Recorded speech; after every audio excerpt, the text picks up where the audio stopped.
Good afternoon, everybody, and happy first day of spring. I didn't even realize that when I got up this morning. I'm like, oh my goodness, it's the 21st.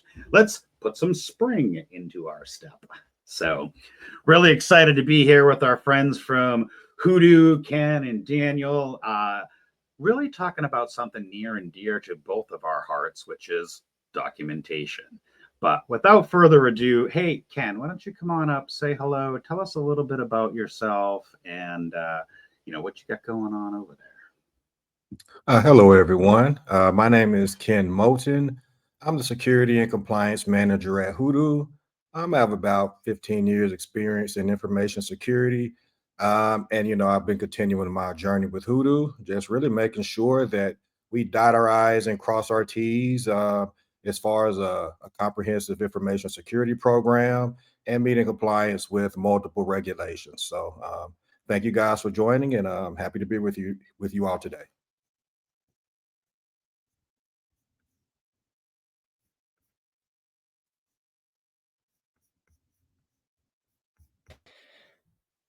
Tim, I think you're muted there. I am, which is great because we've already gotten that whole Tim's on mute thing out of the way. This is definitely not my first time.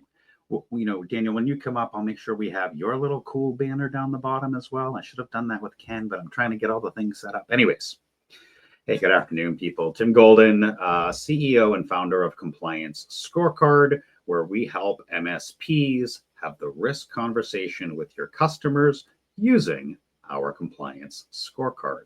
Excited to have Ken and Daniel here today talking about, as I said earlier, all things documentation. And I'm going to do a little anecdote on the side here.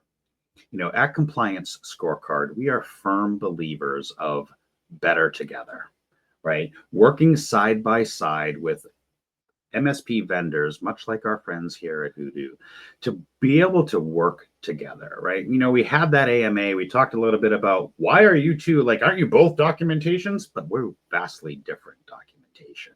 And this, at least as part of my heart and what we want to be able to bring here at Compliance Scorecard, is having vendors work together to ultimately help the MSP and the small businesses that they work with. All too often we see vendors working in silos. And the more that we can all work better together and have some data sharing, the more efficient MSPs will become, the better their end customers will be protected, defended, and secured. I know I went on a little bit of a ramble there, but to us, working together with companies like Hudu and teams like that are really important to us. So I'm so excited to have the team here. Thank you so much for joining us. All right, Daniel, you're up, my friend. Yeah, thank you, Tim. Thanks for the introduction. Glad to be here and, be talking with you today. Somebody that's very, inept with everything compliance in the industry and tying that in with documentation. And so my role here is really just to kind of keep the conversation flowing, make sure that we get the questions answered. We did host a AMA 2 weeks ago, which I will go ahead and link in the comments. Tim gave some very insightful answers during that AMA period. And so I'll link that in there. If you haven't had a chance to check it out yet, please feel free to do so. And yeah, that being said, we can go ahead and hop right into everything that we kind of want to touch on, and we'll get started. There you go, Tim. See, Rick, I hope sorry, Rick. That time I wasn't on mute. I was literally just, being the playful guy that I normally am. But yes, this time I'm off mute, at least for the moment. There you go. So yeah, I'd love to just get the conversation started today with really starting off with you, Tim. How, in your experience, can you get your company to buy into compliance? And that being said, how can you really integrate compliance into your daily operations and make it easy for your staff to follow? Yeah, that's a really great question. As an MSP, right, as a former MSP, we were forced into it because of the government work that we were doing. And so we didn't really have a choice. All of our government contracts said, you will follow NIST 853, you will do this work. And so as we continued to build out that practice around our government contracts, we didn't have a choice. But once we started to niche into non-government and niche into commercial customers, we wanted to make sure that the work that we were already really good at, we went after, for example, healthcare, biotech. Biotech was really big for us. But I get it. There's a lot of MSPs that they don't want to use the word generalist, but might not have a very specific niche. So how do you as an MSP first get your own house in order and then your customers? Well, there's a great thing like GTIA, right? The Global Technology Industry Association, where they have this trust mark program where you can get your house in order there. And even if you're not a GTIA member, starting by getting your own house in order, CIS, FTC safeguards, there's a whole process of figuring out what framework do I start to align to. And by getting your own house in order, you're going to start to do things like build defensibility, understand where your own business risks are, and being able to build that practice now that you've learned how to do the work on yourself, and then bring that forward to your customers. There's a whole process of figuring that out. Obviously, we can help you with that and maybe some work alongside with Ken over there at Hudu. But I would say get your own house in order. At a minimum, look at cyber liability insurance, especially for yourself. You know what those questionnaires are asking because you're filling them out. Start there and start to build your own culture around compliance, around risk, and around defensibility.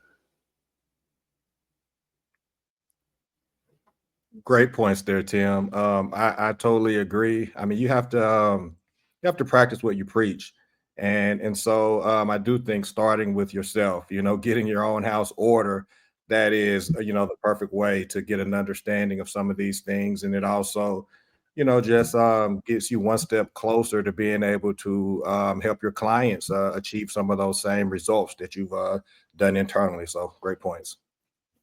Yeah, so I'm curious, Ken, and not to put you guys on the spot, but tell me a little bit about your background.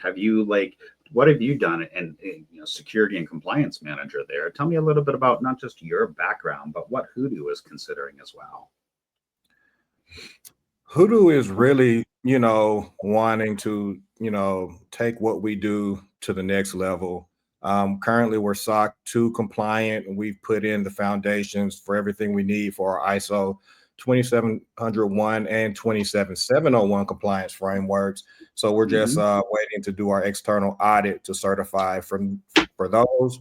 We also put in comprehensive data privacy programs, addressing GDPR, U.S. state and local privacy laws as well. And so with Hudu, we just want to make sure that we can serve our customers regardless of location, in a way that corresponds with whatever kind of local requirements that they have. And from there, we're in the process of maturing as well. So we're starting with compliance, and then we're just looking at our overall environment and just trying to understand, hey, where could we have gaps and where can we increase our maturity, in order to, make sure that, we have adequate controls in place to safeguard our customers' data. Love that. If only there was a company that could help you. I'm kidding. Yeah, we do see a lot of vendors like, I'm not going to get into the whole SOC 2 versus ISO versus bad audits. If you've seen LinkedIn in the last couple of months around SOC 2 and ISO, all those things, it's just, there's a lot of stuff anyways. But the key point is getting your own house in order, right? Like, we're working towards our SOC 2. We're working towards our ISO. We're actually starting to consider CMMC. My MSP back in the day was FedRAMP Moderate. And if you know anything about that, NIST 853 and the number of controls we had to deal with. So, we have that experience, but really it's building that customer trust. It's, getting your own house in order, making sure, as you said, Ken, protecting that data, understanding where that data is and the flows around that. It's really important that not just we as vendors, but also our MSPs as well, and helping them on that compliance journey. Because we hear a lot, it's big, it's scary, I don't know, like I just want to click buttons. And the fact of the matter is it doesn't actually have to be scary. It just has to be done. 100%. So, Ken, as you've gone through your SOC 2 and prep in the ISO world, what was one of the biggest challenges that you all have faced over there? Let's see, we've come a long way. Initially, it was, having all of the pieces of a mature program in place to be able to manage and to measure and manage our performance on an ongoing basis prior to the external audits. And I think, as you know, documentation was a very big key to that, because not only did we have to have our processes, our policies documented what we're going to do, but we needed to have processes developed and written out so that our employees have something to measure against.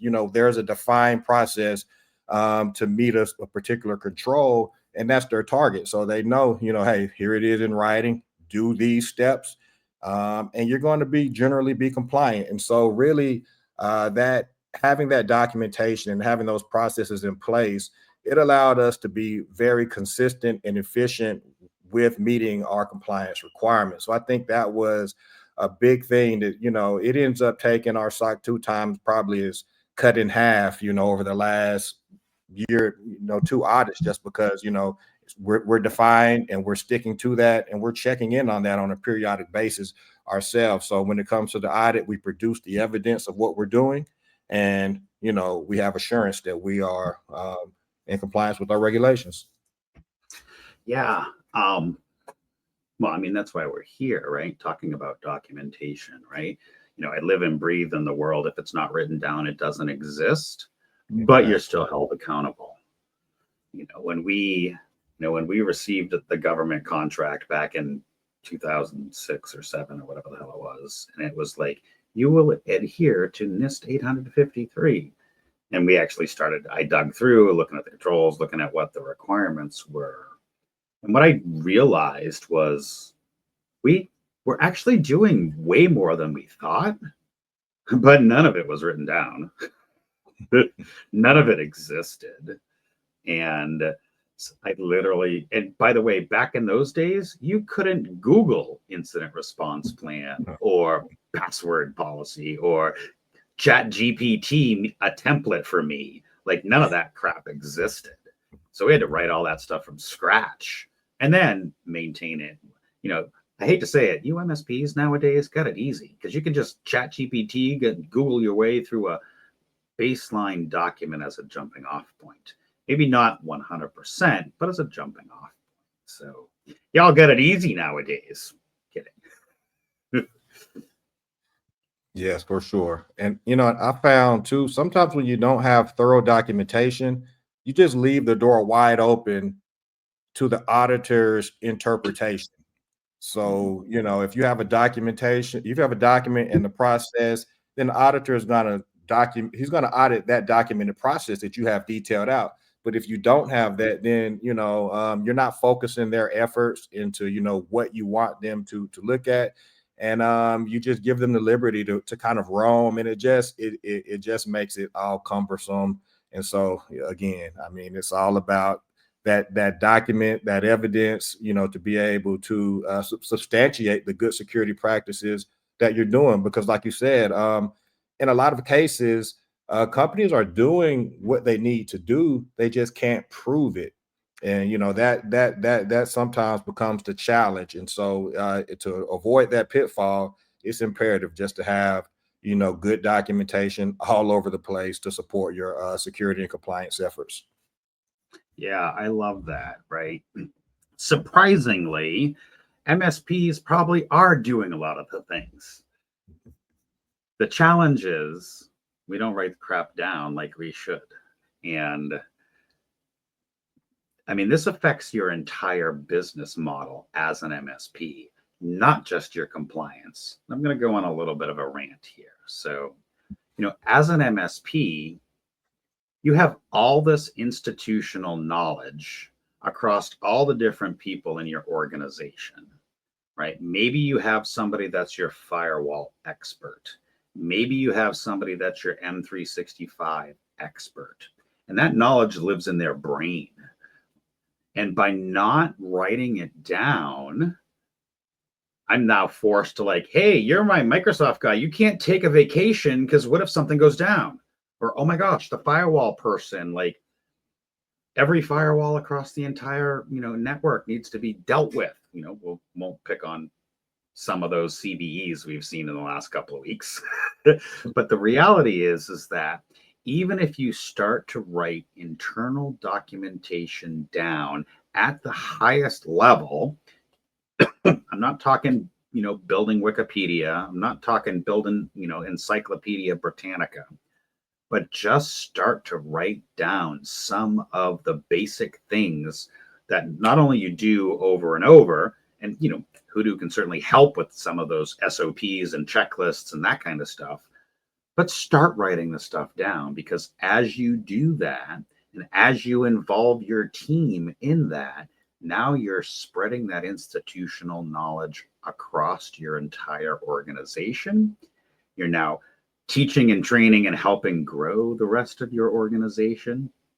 And you have a centralized repository of where do I find stuff and how do I do shit?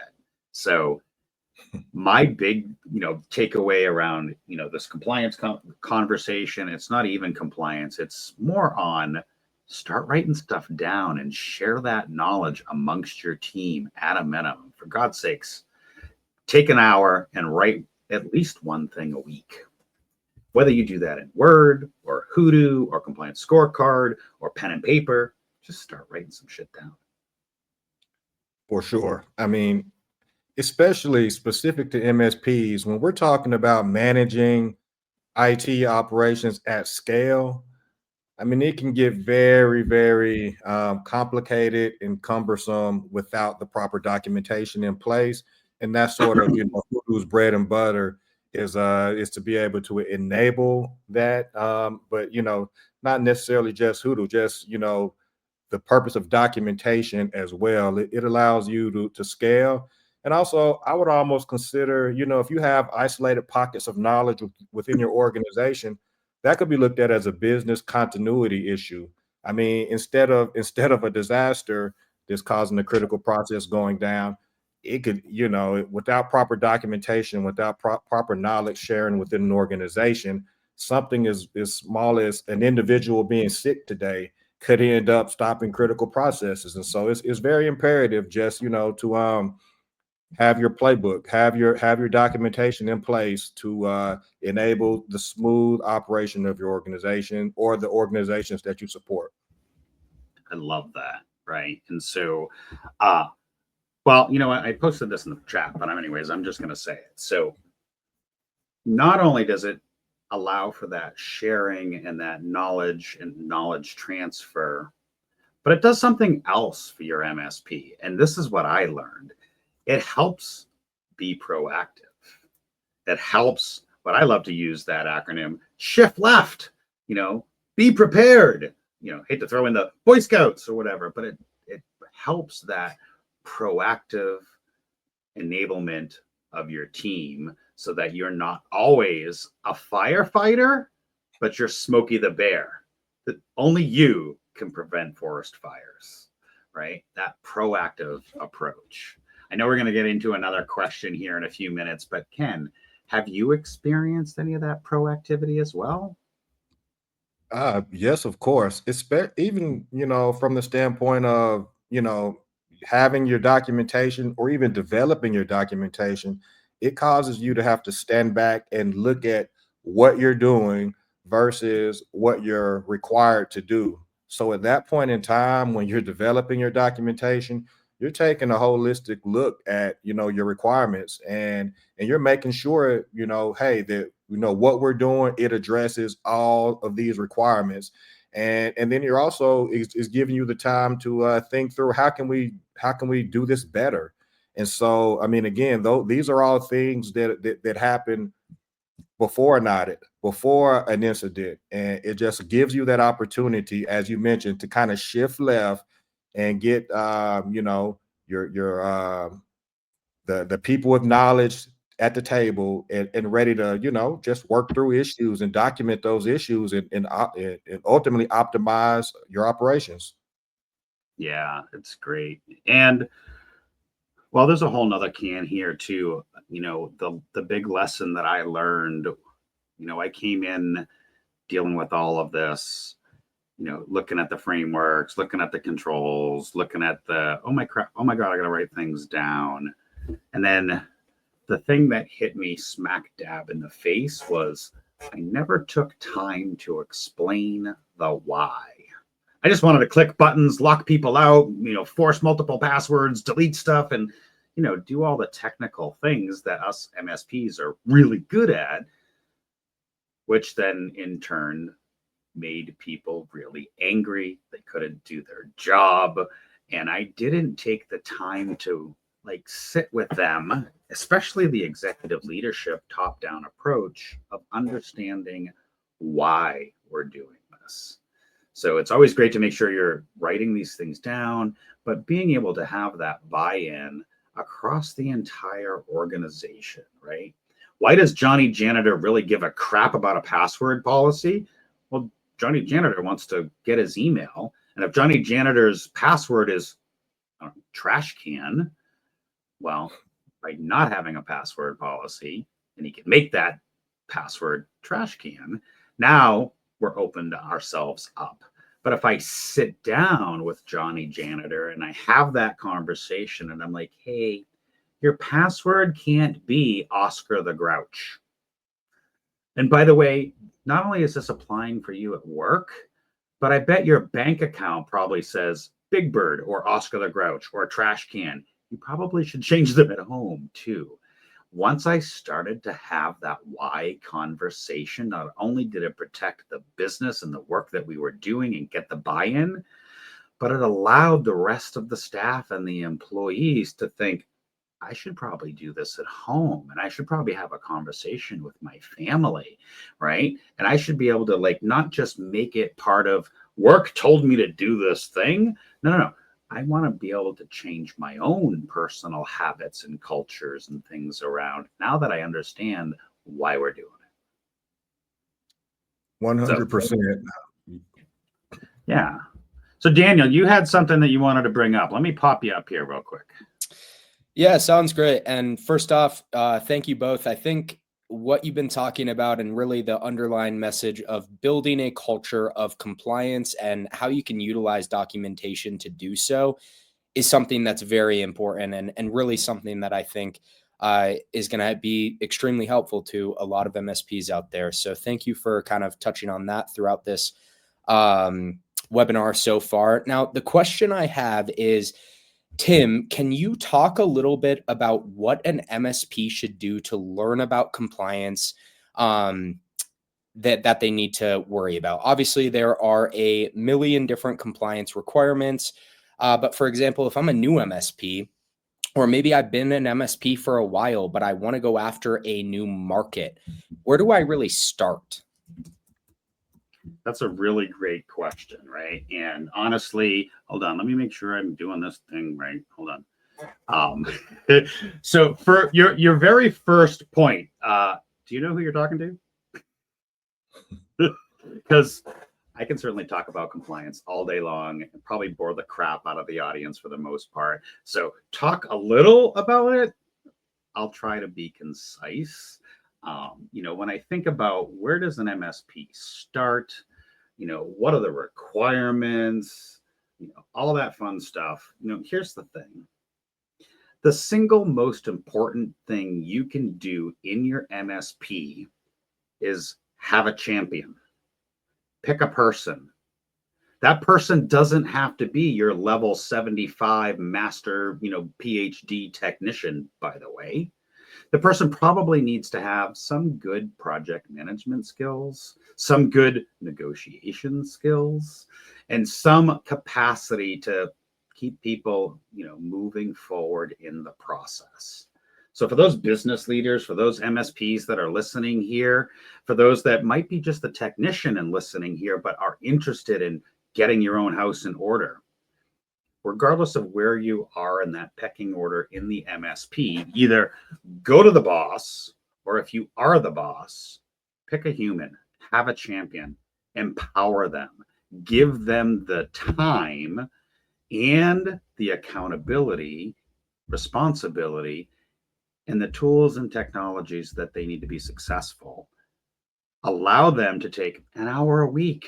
You don't have to spend 40 hours a week. We already do that putting out fires. Remember, be Smokey the Bear, right? Pick a human, allow them to do the work, pay them to do the work, give them the time to do the work. That is probably the single most important thing that we stress here at Compliance Scorecard is no tool is going to click a box and make it happen. You need the person, the champion, and empower them to be accountable, have the authority, and given the time and energy to go do the work. All right, off my soapbox. Ken, would you add anything to that as far as how does an MSP start? How do you start? I mean, there's a lot of frameworks out there that can give you that baseline. Cyber hygiene is where you want to start, and so you want to make sure you're getting the basics. So there's the CIS critical controls, or it used to be the top 20. I think they may have changed it now. Yep, But I think, they call that cyber hygiene. It's going to get you like 85% of the threats. It's going to help you mitigate those. So, I mean, once you got your cyber hygiene in place, you can, maybe assist, and you can start looking at other frameworks that'll give you a baseline set of controls that will put you, close to compliant with a lot of different regulatory requirements. So if you look at ISO 27101 and 27701, that's information security management system, and that's also a privacy management system. So with those two frameworks together right there, you're going to cover, you're going to have a lot of the things in place for GDPR, for US data privacy. It's going to require you to implement some privacy by design aspects. So, I mean, I think those are things that you can do.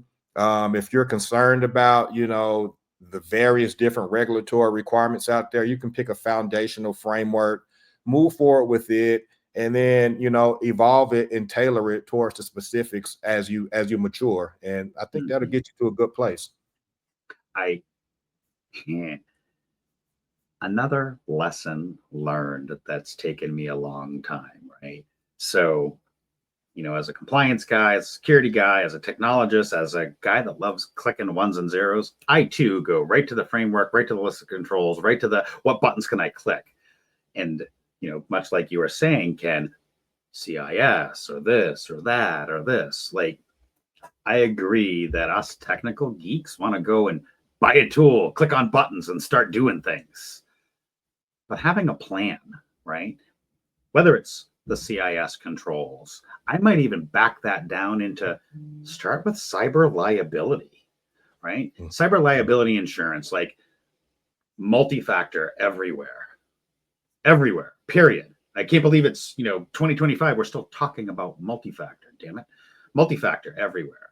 Backups. I mean, backups. Like, who the hell's not doing backups nowadays? Conducting an assessment, having some baseline policies and procedures, discovering vulnerabilities, right? And dealing with vulnerabilities. Oh, and security awareness training.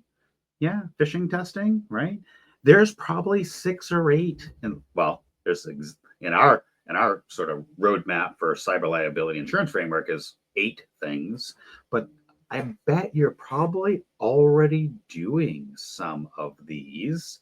You just probably don't have it solidified. So whether you pick NIST 853 with all 1,029 controls, you pick CIS with those controls, or you start with the basics of even cyber hygiene, as Ken said. These are good things to do. Have some backups, have some multi-factor, have some training, start small, right? Our good friends at Empath, that's why they pick the elephant, because eat it one little bite at a time. So we're about the halfway mark here. I know we had a couple of other questions. Daniel, maybe you want to just really briefly touch on the AMA that we had real quick. I'll pull that up so people can see that. Yeah, thank you, Tim. So yeah, just real quick, just to kind of highlight our partnership with Compliance Scorecard and with Tim and what we've kind of done so far is 2 weeks ago, we hosted an AMA with Tim on Hudu subreddit, and Tim has that link there, so you can kind of go take a look at that. I also linked it in the comments section of this webinar today. And we got a bunch of questions come in that were really great to hear Tim's insight on. Again, really, in my opinion, the bottom line is fostering the culture of compliance inside of your MSP and kind of how you can do that, what requirements you have. And that's actually, again, feel free to check out that AMA. Tim's responses are all laid out there for you. But that's kind of where I wanted to go next with this as well. And we've touched on this throughout this webinar of what the heck is that? Wrong banner, dumbass. Why don't you tell me that? No worries at all. I'm gonna go yeah, we've talked a lot about that culture of documentation and the culture of compliance. And I think for, Tim and Ken, you two, obviously, this is your role. You are very good with, compliance isn't just a box checker, right? You foster that culture. The biggest thing I think that maybe some companies can struggle with is how do you really create that company mindset that compliance isn't a box checker, but really something that can foster company growth and create revenue for your business. And that's kind of where I want to take this conversation next. So Tim, if you want to kick that off there, that would be great. I'm sorry. Did you say boxer checker? that is exactly what I said. Did you say boxer checker? By the way, those are on order, hopefully in time for PAX 8 Beyond, if not sooner. And yes, I got nailed with tariffs too. Damn it. We're not going political all here, but yeah, here's the thing specifically around GRC and the state of it. And at least in, sort of my narrow MSP view right now is, what we hear and what we see, they started to, like, it's coming. They're, a lot of MSPs are getting it, like it's here. I think that the most exciting part, well, before I get into that, like it's still, they're wanting a checkbox exercise. They want to have a tool, get all the green lights and be done. And I get it, right? I think part of that is because we're just so damn busy putting out fires, right? Ken, we just talked about this, right? You spend time, and maybe there's a stat, for every hour you spend on left of boom, writing documentation, getting your stuff together and being proactive, there has to be a stat that says for every hour left of boom, you're going to save 10 on right of boom, on when the shit hits the fan. Now, maybe there is, maybe there isn't, but there is probably some kind of stat around that that's like, I know that for us at our MSP, as we got busier and we started to do that documentation, our ticket count went down. Right? And if our ticket count went down, then that meant we were more efficient. We were answering less things. And, back to Daniel's original question here a few minutes ago, which is building that culture. Right? And go back to Johnny Janitor and his password of Oscar the Grouch. Now that he understood it, now that we had buy-in, back in the days when you used to change your password every 90 days, blah, blah, blah, like back in those days, when he was prompted to change his password, he didn't have to complain or run or whatever and put a ticket and waste our time and blah, blah, blah, like do it. Like he just knew, like, oh, this is why I do this. And so it built that culture of, security first mindset. Let me tell you, it's not easy. I'm literally working through some things like, hacking uncertainty and how to bring that message, internally of dealing with that uncertainty and dealing with that, building a culture of good cyber hygiene. I feel like I'm dominating the conversation. I'm just going to shut up. I'm going to pull Ken up on screen and let Ken talk. All right. I mean, let's see. To build the culture, well, first of all, it definitely starts at the top. I think, most leaders now understand that they have to follow a couple principles when it comes to governing their organization, due process and due diligence. From a security perspective, in order to avoid liability, you need to know what needs to be done to secure your business, and you need to make sure you're doing it. If not, especially if you're a publicly traded company, you're opening yourself up to liability if there was a breach. Therefore, there is the need to manage your security, your security. Um, from there, if there's a mandate from leadership, obviously that's going to trickle down to every single person in the organization. So it definitely starts at the top. As an MSP, you know, um, security is how you gain the trust of your customers. Security, compliance, certifications, things of that nature. It's how you demonstrate your ability to operate under certain regulatory requirements or in certain jurisdictions. So without that, you're excluding yourself from a lot of different markets. I mean, almost daily, we get customers who are considering our product, and the first thing they ask us is, what kind of security programs do you have? We go through a lot of third-party vendor reviews. And so we like to be forward thinking. So we're answering those questions. We have a program in place. So when somebody inquires about what Hudu does, and I'm sure any MSP, when somebody inquires about that, you already have your program, your processes, your policy. You already have that in place, and you can demonstrate that by giving them a report, or letting them see your policies and the things that you're doing. To get down to the culture, the people, I really like to make sure that everybody has skin in the game, because all it takes is one person to drop the ball and the bad guy's in the door. And so it's everybody's responsibility. Security awareness training and things of that nature, of course, reinforces that.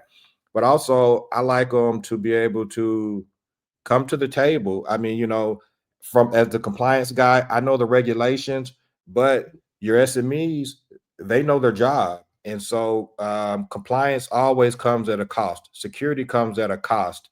Sometimes that cost is financial. Sometimes it's more, just time. You might be making somebody's job a little more cumbersome. So I always have that conversation with my SMEs. I say, hey, we have to comply with this new regulation that has a requirement that directly affects you and your job. This is our end state. We have to be secure. What are your thoughts on that? How can we develop, a process, or what can we do together to make sure that we're compliant with this?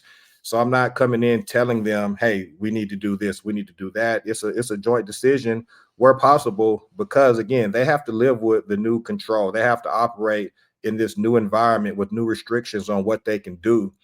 But also, but it also opens doors from a technological perspective as well, because there's also different tools and things that can make their job more efficient overall. So I like to involve, everyone in the decisions that directly affect their role or their department where possible, to help,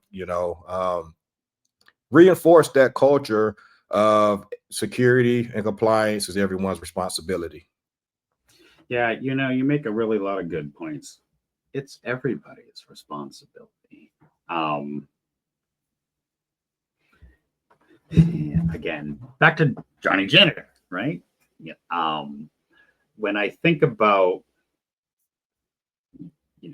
who within an organization as an MSP that I'm working with,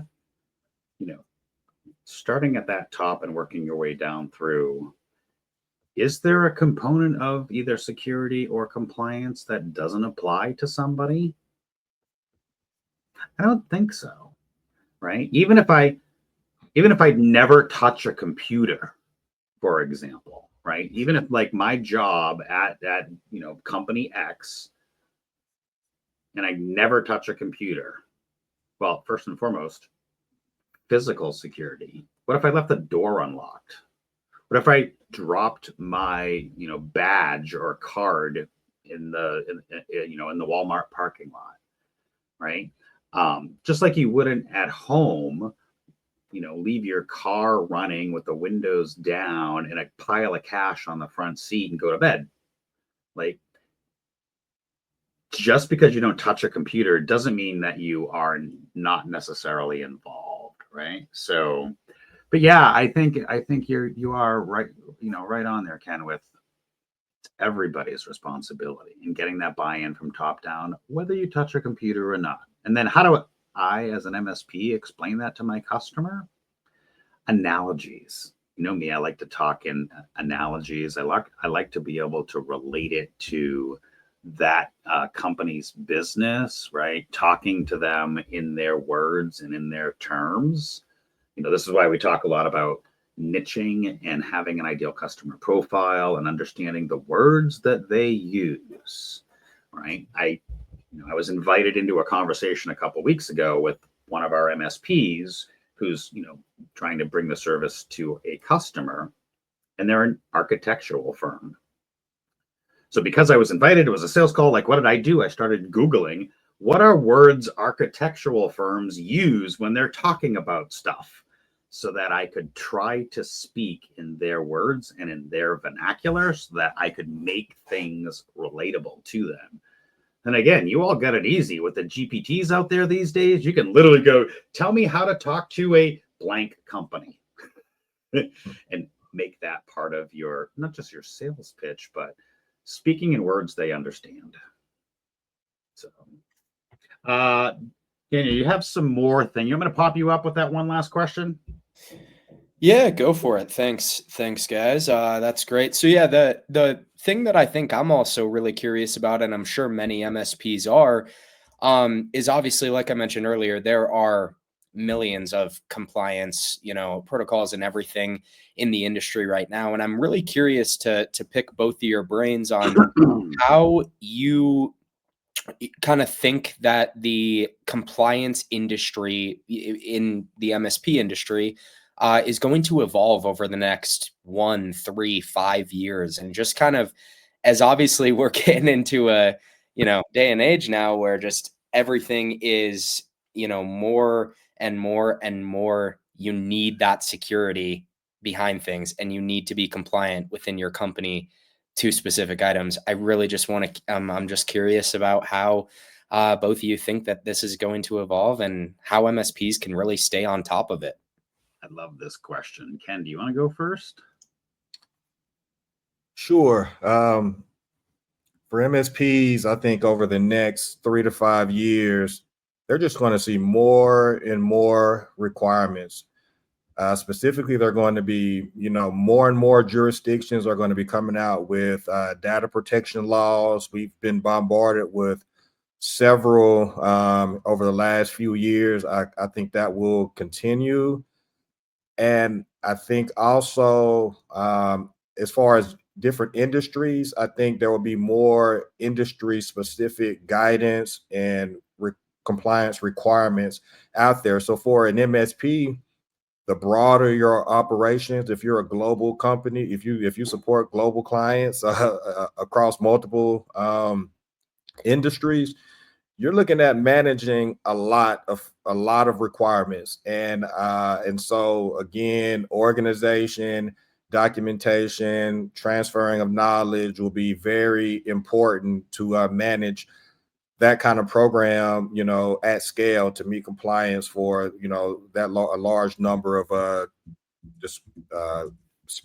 geographically dispersed customers. And so I think those are a couple of the big challenges I see coming down in the future, as well as requirements upon continuous compliance.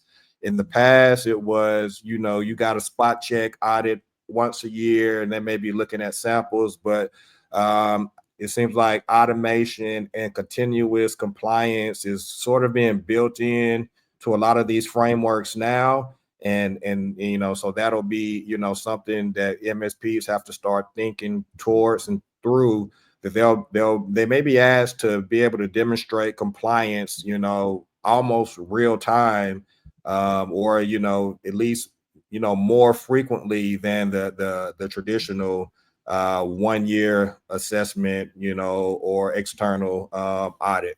So those are some of the big things that I see coming down the pipeline. That's a really great response. And, I get this question all the time. Yeah. Hold on, let me just make sure I have it up here. Where do we see the industry in the next 3 to 5 years? And I could probably take this a lot of different directions. So first and foremost, governance, risk, compliance, risk conversations, checklists, all of that stuff. First and foremost, it's not going away. If CMMC and any of that is, or again, let's leave the political, government, whatever, out of the conversation. If CMMC is any indication, my crystal ball, and I've seen this firsthand, is they can't come right out and say, you must today, everybody. These things will take a little time. The rapidness in which CMMC went from nothing to where it is today in that 3 to 5 years, like it's here, it's not going away. So if you're a defense or any of that, that's not even a problem. But the rest of the 98% of the businesses that MSPs support, state by state, county by county, city by city, breach notifications, privacy laws, safe harbor rules, those things are coming out every single day, all the time. GDPR, if you're talking globally, Canada just, put their version of CMMC. So the point is, where are we going to be in the next 3 to 5 years? Listen, it ain't going away. Unfortunately, there's too many standards, but maybe there'll be some consolidation around there. But if you as an MSP are not already starting to get your own house in order and be thinking about this, I guarantee the other MSP down the street is. If you don't start to build that differentiator in your MSP, somebody else already is. You're seeing these stupid security questionnaires, these cyber liability insurance forms. You're starting to see that. I bet you've probably seen that for the last several years.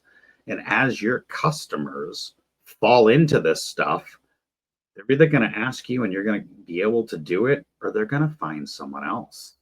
So if you haven't already started to do this work in your own MSP and start to build the vernacular and the understanding and the policies and the documentation and getting your own stuff in order, you may already be behind. Where do I see this personally in the next 3 to 5 years? I was talking to, we run a peer group. I think you all know that. I have a peer group once a week, blah, blah, blah. I was talking to the peer group yesterday.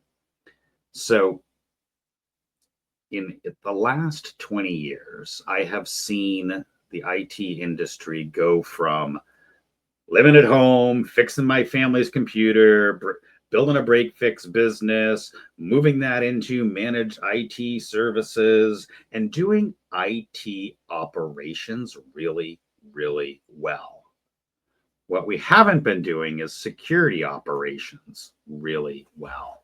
COVID threw a big monkey wrench in that. We know how to deal with RMM and PSAs and scanning and thingies and tools. We can do those tickets and those printers and building machines.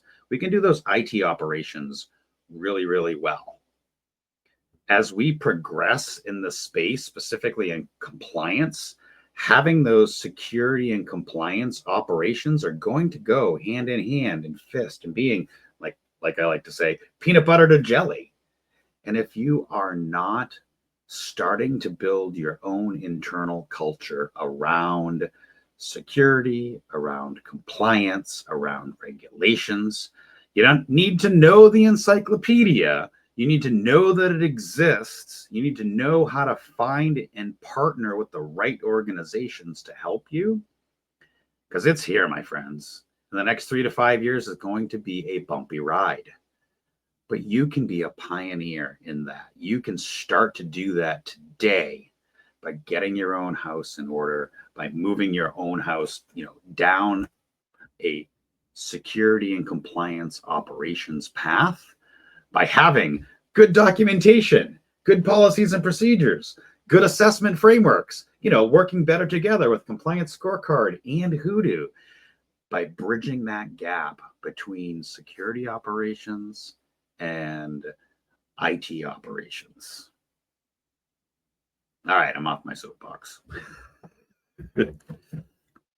So we're coming down to the last 6 to 8 minutes here. I kept asking the audience for questions, and the only one that actually gave us something was Rick, and we already addressed that in the beginning. So if you do have any questions, pop them in there. We probably won't answer them because we're going to run out of time. But as I like to do these sessions, I like to make sure we all have one key takeaway as a group, so that you as an MSP have something actionable to take away out of today's session. I'm going to start with Daniel. I'm going to put him on the spot and pull him up. Daniel, one key takeaway, my friend. Yeah, no, thanks, Tim. Love being put on the spot here. That's my thing. So, I think that my biggest key takeaway, being with you two who are so kind of knowledgeable in the industry, and compliance is your job. And, me being kind of a different role in my company, I think that my big takeaway was just the importance of compliance for all employees, from the top to the very bottom, because it really only takes one person to not be compliant. And, that can set down a really kind of negative chain of events for the company that they're a part of. And so I think that being said, the kind of benefit of this, or kind of what you need to do to avoid this happening, is fostering that culture of compliance. And of course, documentation as well, like you both mentioned, and documenting your compliance procedures and your processes for being compliant, really to avoid things like that happening, and making sure that from top to the bottom of your organization, you have full compliance throughout the entire company. And that would probably be my biggest takeaway from today. So thank you both for kind of touching on everything. It was great to hear from both of you today. Awesome. Thank you so much, Daniel. All right, Ken, key takeaway. Ready? 3, 2, 1, go. I guess my big takeaway is just understanding the importance of documentation and compliance. Your documentation is it enables you to manage compliance at scale, which is very important for MSPs. Your documentation is almost like your playbook. It allows you, if I'm a football coach, I have 11 players on the field, and I need to know, in order to defend our end zone, our defense, we need to understand, I need to know where our gaps are. I need to know the actions that everybody needs to take for us to sufficiently defend our end zone and keep our opponents from scoring. And it's the same thing with security and compliance.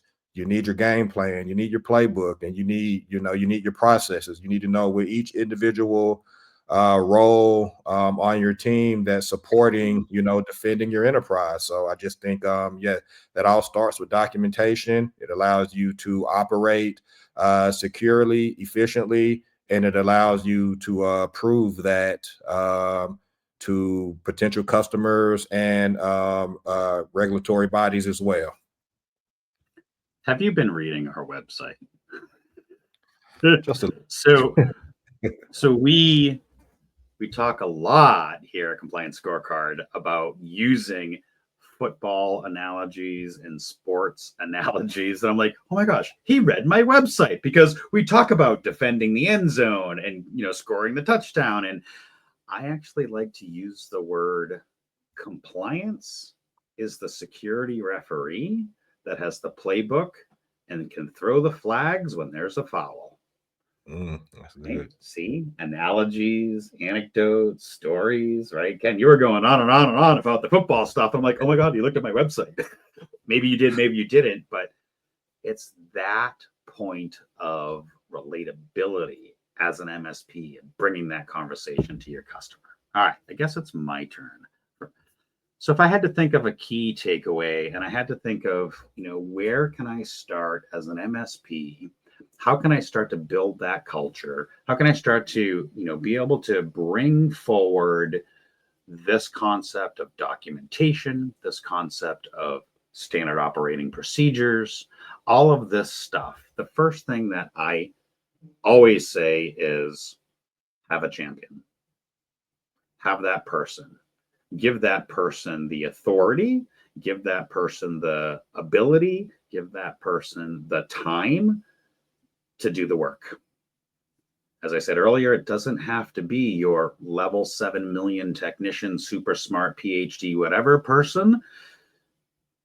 Some of those attributes are like good project management skills, maybe some negotiation skills. Heck, now with the days of with all the GPTs that are out there, they probably don't need to be, an English major. Me, the highly dyslexic guy writing for 20 years has been a challenge. You guys got it easy with the GPTs this day. So the biggest key takeaway that I can leave you with as an MSP, and I know I sound like a broken record because I say it all the time, is have a champion, empower that champion, give them the tools and the time to do the work, to be held accountable, to hold others accountable, and to just start. Spend 1 hour once a week and write shit down. That's it. Doesn't have to be hard. I don't care what you do. Don't overthink it. Just start someplace and start now. And look at that. 3 minutes left. So I'm going to see if I can do it this way. Hold on. There. All right. We got all three of us here. I'm going to move over a little bit so I'm centered on the screen. Ken, Daniel, thank you so much for coming on today. Thanks for continuing to work together. Daniel, where do we go from here? Yeah, no, Tim, thank you for this today. This was an awesome webinar. Now, so this is being obviously recorded on LinkedIn and everything like that. So people will be able to kind of access this at a future time if they weren't able to attend today. Is that correct? Yeah, so we'll live live on LinkedIn. Obviously, you guys will have the ability to do the file and slice and dice and all that fun stuff after the fact. But I just wanted to make sure I'm pointing out the right banner again. If you're all looking for, more information on Hudu, maybe starting a free trial, strongly encourage you to connect with Ken and Daniel on LinkedIn and being able to, jump in and see what they're doing. Who knows? Maybe there'll be an integration down the road where we are actually working better and playing better together. Who knows? Maybe a little teaser in there, huh, Tim? No, I love that. So yeah, and just to reiterate, as Tim mentioned in the beginning, we're obviously both compliance companies and we both have compliance in our platforms, but very different ways in terms of the documentation within that compliance.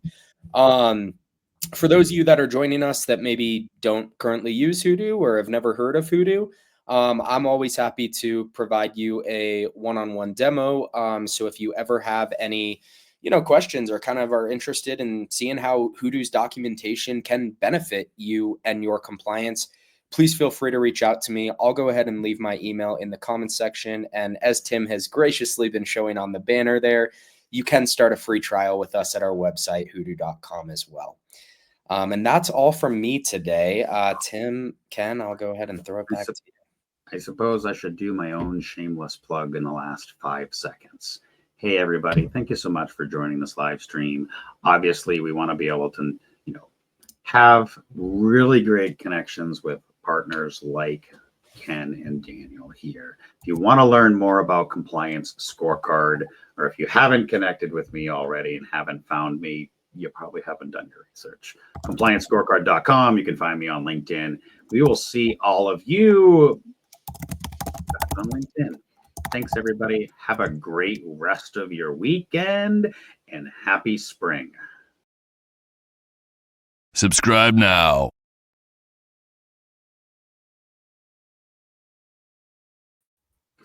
All right. Oh, we